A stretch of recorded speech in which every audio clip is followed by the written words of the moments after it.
பிரயோஜனமே இல்லை. என்ன பிரயோஜனம்? ஆண்டவரே சிலுவையில் என்னதான் கற்றுக் கொடுத்துருக்கிறாரு? என்னதான் கற்றுக் கொடுத்துருக்கிறாரு?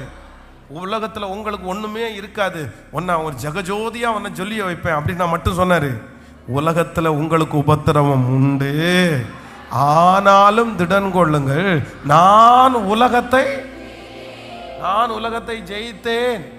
அவ்வளோதான். ஆண்டவரை கையும் களமா பிடிக்கிறதுக்கு மாதிரி வரும்போது அவர் நினைச்சாருந்தா சொல்றாரு, எப்பா நான் இப்ப நினைச்சிருந்தா தூதர்கள் வந்து உங்களை எல்லாம் முடிச்சு போட்டிருப்பாங்க.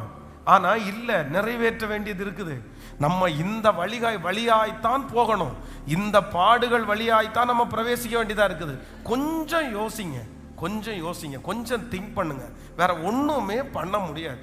அவங்க தான் அப்படி இருக்காங்கன்றதுக்காக நீங்களும் அப்படி இருக்கலாமா? கணவன் அப்படி இருக்காங்கன்றதுக்காக மனைவி அப்படி இருக்கலாமா? மனைவி அப்படி இருக்காங்கன்றதுக்காக கணவனார் அப்படி இருக்கலாமா?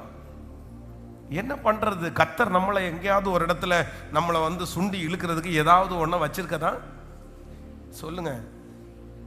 எங்கேயாவது ஒரு இடத்துல ஏதாவது ஒரு இடத்துல நமக்கும் ஒரு கொடுக்கு வேணும் இல்ல, நமக்கும் ஒரு முள்ளு வேணும் இல்ல. நமக்கு முள்ளே இல்லாம இருந்தா நம்ம வந்து பவுல பூசலுக்கே ஒரு முள்ளு கொடுக்குறாருன்னா நமக்கு ஒரு முள்ளு தர மாட்டாரா?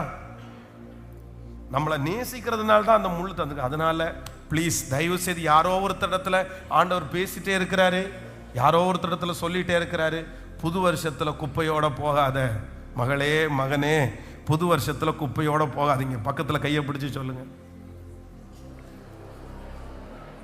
புது வருஷத்துல குப்பையோட போகாதீங்க. சரி.